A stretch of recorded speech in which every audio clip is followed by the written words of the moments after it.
Memandikan jenazah. Syarat memandikan jenazah. Jenazah adalah orang muslim, bukan kafir. Terdapat anggota tubuh jenazah walau hanya sebagian. 3. Orang jenazah bukan mati syahid atau mati dalam melawan peperangan orang kafir.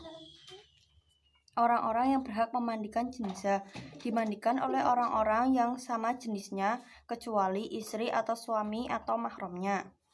2. Sebaiknya dimandikan oleh anggota keluarga jenazah.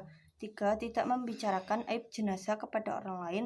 4. Apabila tidak mendapat orang yang sejenis atau kelaminnya atau tidak ada keluarga atau mahramnya, maka jenazah cukup ditayamumi. Cara memandikan jenazah. Yang pertama, jenazah ditempatkan terlindung dari sinar matahari, hujan, dan pandangan orang banyak, dan yang pada tempat yang lebih tinggi seperti dipan atau balai-balai. Yang kedua, jenazah diberikan kain basahan seperti sarung supaya auratnya tertutup.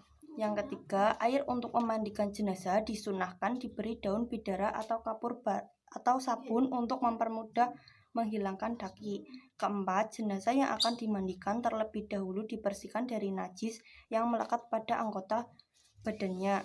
5. Kotoran yang mungkin ada dalam perut jenazah dikeluarkan dengan cara menekan perutnya secara perlahan, kemudian disucikan dengan air. Kotoran yang ada di kuku jari, mulut, telinga, dan gigi supaya dibersihkan terlebih dahulu.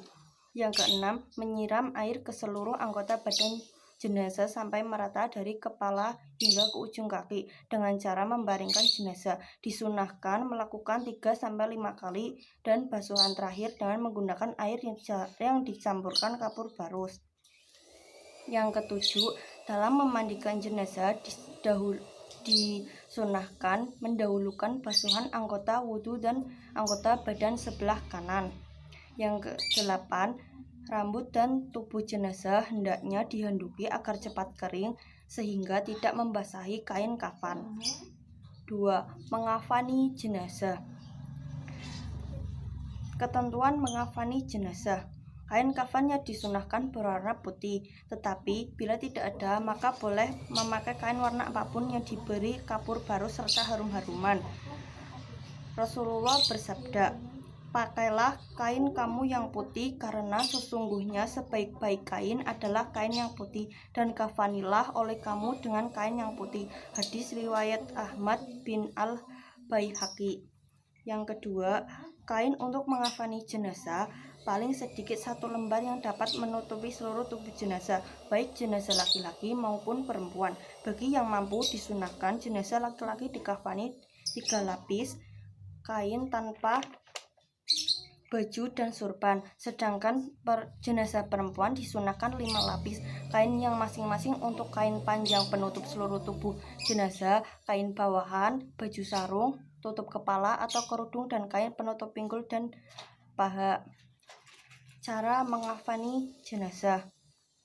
Bagi laki-laki, bentangkan kain kafan sehelai demi sehelai yang paling bawah sehingga lebih lebar dan luas, sehingga sebaiknya masing-masing helai diberi kapur barus.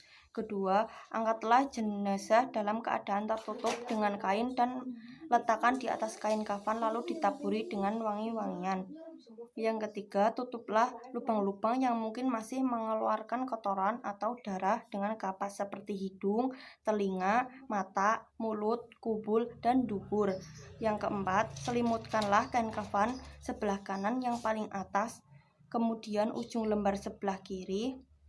Selanjutnya lakukan seperti itu selembar demi selembar dengan cara yang lembut. Ikatlah dengan tali dari kain yang sudah disiapkan di bawah kain kafan 3 atau 5 ikatan.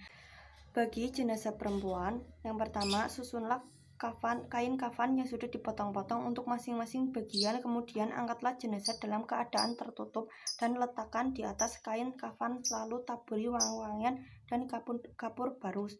2. Tutup lubang-lubang yang mungkin masih mengeluarkan kotoran dengan kapas. 3. Tutuplah kain pembungkus pada kedua pahanya.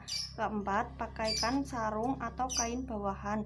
5. Pakaikan baju kurung. 6. Dandanilah rambutnya, lalu julurkan ke belakang. Yang ketujuh, pakaikan penutup kepala. Yang kedelapan, selimutkan lembar kain terakhir dengan cara menemukan kedua ujung kiri dan kanan lalu digulung ke bawah. Setelah itu, ikat dengan tali dari kain yang sudah disiapkan di bawah kain kafan, 3 atau 5 ikatan. Menguburkan jenazah. Tata cara menguburkan jenazah yang pertama, digali tanah perkuburan selebar 1 meter dengan sepanjang tubuh jenazah dan dengan kedalaman kira-kira 2 meter dengan harapan supaya bau busuk tidak tercium penduduk sekitar dan aman dari gangguan binatang buas.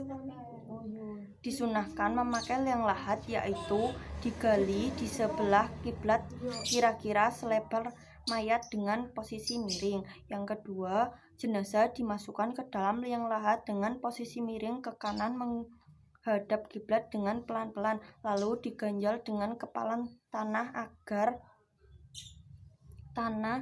agar tidak terguling. Pada saat meletakkan jenazah disunahkan membaca Bismillahirrahmanirrahim, yang artinya dengan nama Allah dan atas agama Rasulullah. Hadis riwayat Tirmidzi dan Abu Dawud. Yang ketiga, melepas semua tali pengikat kafan, pipi kanan dan ujung kaki ditempelkan ke tanah. Yang keempat, setelah itu ditutup dengan papan atau bambu agar jenazah tidak tertindih tanah secara langsung, lalu ditimbun dengan tanah sampai terbentuk gundukan. Yang kelima, meletakkan pelepah yang masih basah sesuai dengan hadis Nabi dari Ibnu Abbas, atau meletakkan kerikil di atas kubur dan menyiram air di atas kubur. Yang keenam, mendoakan dan memohon ampun bagi jenazah. Dalam hadis Nabi SAW disebutkan dari Utsman radhiyallahu anhu adalah Nabi SAW apabila telah selesai menguburkan mayat, beliau berdiri di atas dan bersabda, "Memohonlah ampunan untuk saudaramu dan mintakanlah untuknya supaya diberikan keteguhan karena sesungguhnya ia sekarang akan ditanya." Hadis riwayat Abu Dawud.